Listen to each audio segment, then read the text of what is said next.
안녕하세요. 10분 동안 10분 즐기는 딥러닝의 에디입니다. 내용에 들어가기 앞서 컨텐츠에 대한 전반적인 소개를 하도록 하겠습니다. 이 컨텐츠는 최근 4차 산업혁명이라는 트렌드의 핵심이라고 할 수 있는 머신러닝, 그 중에서도 딥러닝에 대해 소개하고 알아보기 위해 제작되었습니다. 이러한 컨텐츠를 만들게 된 계기는 딥러닝 관련 컨텐츠 활성화에 대한 바람도 있었지만 그 무엇보다도 업로더인 제가 배운 내용을 정리하고 발전시키고 싶다는 것이 가장 큰 이유였습니다. 따라서 개인적인 지식의 편협함과 한계로 인하여 내용적인 부분에서 잘못되거나 부족한 부분이 많을 수 있습니다. 따라서 많은 양해 부탁드리고 부족하거나 보완해야 할 부분들을 댓글을 통해 말씀해 주시면 감사하겠습니다. 그리고 이 영상의 예상 시청자는 딥러닝에 관심이 있는 그래서 배우고 싶은 분 모두입니다. 여러분들께 딥러닝에 대해서 소개하게 될 저도 컴퓨터공학과나 전자전기공학과와 같은 공대 출신이 아닌 그저 평범한 경영학과를 다니고 있는 문과생이기 때문에 문과생도 쉽게 이해할 수 있도록 설명하고자 합니다. 물론 그 과정에서 컨텐츠를 이해하기 위해 필수적이고 과학적인 지식들은 그때그때 설명하거나 따로 영상을 같이 올려서 이해를 돕도록 하겠습니다. 마지막으로 해당 딥러닝 관련 영상들은 주 1회 업로드되며 시간은 10분을 크게 넘지 않도록 하겠습니다. 영상이 너무 길어지면 지루해질 위험이 크기 때문에 영상의 시간을 10분으로 설정하여 준수하고자 합니다. 자, 그러면 본격적으로 내용으로 들어가 보도록 하겠습니다. 우선 요즘 여기저기에서 무차별적으로 언급되고 있는 인공지능, 머신러닝, 딥러닝과 같은 용어들에 대해서 구별해 보도록 하겠습니다. 엄격하게 용어를 분리하는 것이 딥러닝을 배우는 데 무의미할 수도 있겠지만 딥러닝만이 인공지능이 아니라는 사실을 이해하기 위해서 필요한 절차라고 생각합니다. 첫 번째로 인공지능은 특정 분야를 지칭하는 것이 아닌 사람의 지능적인 요소가 포함된 기술을 지칭합니다. 어떠한 기계가 사람처럼 작동하고 행동한다면 그것을 인공지능적인 요소가 있다 라고 말을 할 수 있겠습니다. 즉 다시 말해서 어떠한 학문적인 용어가 아니라 그냥 일반적으로 일상적으로 쓰일 수 있는 용어다 라고 보시면 될 것 같습니다. 그리고 머신러닝 은 데이터에서 모델을 스스로 찾아내는 기법을 말합니다. 입력된 데이터의 특징과 관계를 파악하여 그 특징 또는 관계를 학습하고 새로운 데이터가 들어왔을 때 이를 바탕으로 결과를 도출하는 것을 목표로 합니다.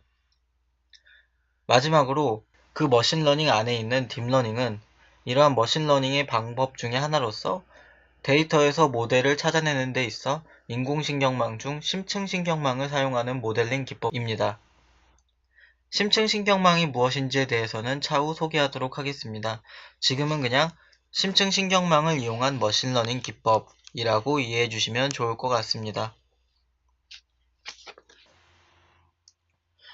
그러면 그 다음으로 딥러닝의 상위 범주인 머신러닝에 대해 좀 더 자세히 알아보도록 하겠습니다. 머신러닝은 학습 방법에 따라 지도학습, 비지도학습, 강화학습 등으로 나눌 수 있습니다. 머신러닝의 대표적인 세 가지를 꼽아본 것이지 이 세 가지가 전부라는 것은 아니라고 말씀드립니다. 학습을 하려는 데이터의 결과가 미리 주어져 있어서 데이터와 결과의 쌍을 바탕으로 학습할 수 있으면 지도학습, 그렇지 않고 결과 없이 데이터만의 특성을 바탕으로 학습을 수행하는 것을 비지도학습이라고 합니다. 즉 학습의 결과값이라는 일종의 지도의 유무에 따라 나뉜다고 생각하시면 이해하기 쉬울 것 같습니다. 즉 지도가 있으면 지도학습, 지도가 없으면 비지도학습이라고 나뉘어 볼 수 있습니다. 그 다음으로 강화학습은 목표하는 결과를 두고 기계가 해당 목표와 가까워지면 보상을 하고 그렇지 않으면 벌칙을 주어 목표 결과를 조성하는 것을 말합니다. 여기서 말하는 조성이라는 것은 심리학자 스키너의 이론에서 유래한 용어라고 보시면 될 것 같습니다. 지도학습은 우리 실생활에서 많이 활용되고 있는데 예를 들면 스팸 메일을 자동으로 분류하는 시스템, 네이버 앱 등에 탑재된 음악 검색 서비스, 언어 번역기 등이 있습니다. 데이터와 레이블을 같이 투입하여 학습시키고 실제 구동했을 때 그 학습된 것과 유사한 결과를 내도록 하는 것입니다. 비지도 학습 또한 많이 쓰이는데 구글의 이미지 검색, 스마트폰에서의 사진을 인물별로 자동으로 구별하여 분류하는 프로그램 등이 비지도 학습이 쓰인 것이라고 볼 수 있습니다. 레이블 없이 데이터만 입력하여 모델이 데이터가 가지고 있는 특성, 이것을 레이턴트 피처라고 하는데 이러한 특성들을 추출하여 각 데이터들의 유사성, 연관성들을 기준으로 학습하는 것을 의미합니다. 마지막으로 강화학습은 어떻게 보면 가장 인간적인 구조를 가지고 있지만 컴퓨터로 구현하기에는 여러 문제들과 한계들이 있어 현재에는 제한적으로 사용되고 있는 방법입니다. 우리에게는 너무 유명해진 알파고가 그 대표적인 예라고 할 수 있습니다. 물론 알파고 같은 경우는 한 가지 강화학습 많이 쓰인 것이 아니라 여러 가지가 복합적으로 쓰여지면 말입니다. 커트.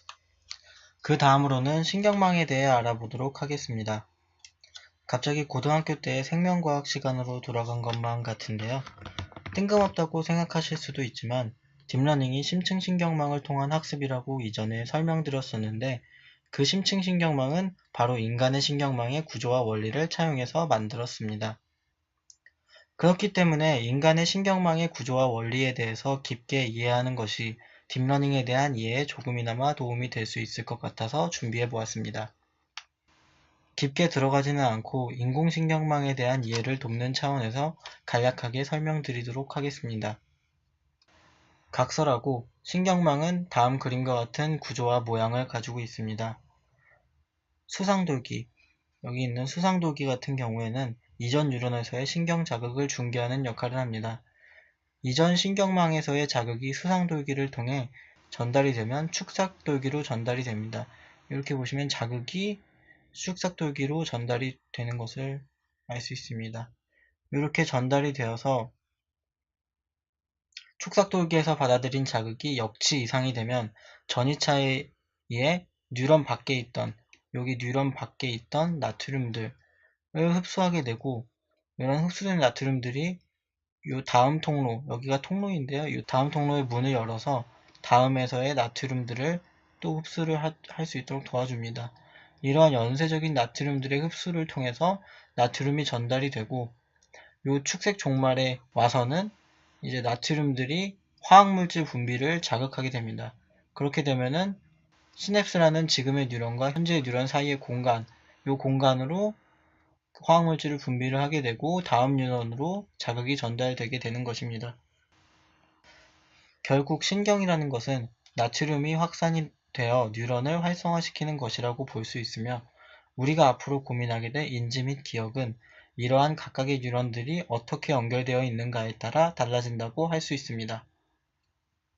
뉴런의 내부를 좀 더 자세히 들여다보면 다음과 같습니다. 따로 설명은 드리지 않겠지만 여기 보시면은 이렇게 나트륨이 통로를 통해서 들어오고 그 다음에 요것이 연쇄 반응을 일으킨다 정도만 알고 계시면 좋을 것 같습니다. 그렇다면 이제 이러한 생물학적 신경망이 우리가 앞으로 알아보게 될 인공신경망과 어떤 연관성이 있는지 간략하게 알아보도록 하겠습니다. 우리의 생물적 신경망은 자극이 주어지고 그 자극이 역치라는 일정 기준을 넘게 되면 나트륨을 흡수, 확산시키게 되고 말단에서 화학물질을 통해 다음 뉴런을 활성화한다고 말씀드렸었습니다. 이와 비슷하게 인공신경망은 데이터라는 자극이 주어지면 데이터에서 가중치라는 변수를 곱해 그 값을 활성화 함수를 거쳐 다음 신경망의 계층에 값을 전달하는 구조를 가지고 있습니다.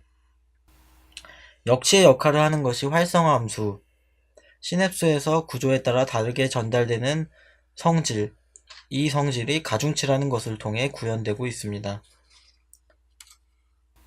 지금까지 인공지능, 머신러닝, 딥러닝과 같은 용어들의 차이점과 지도학습, 비지도학습, 강화학습 등의 대표적인 머신러닝 유형에 대해 알아보았습니다. 지금까지 영상을 마치며 다음 영상에서 뵙도록 하겠습니다.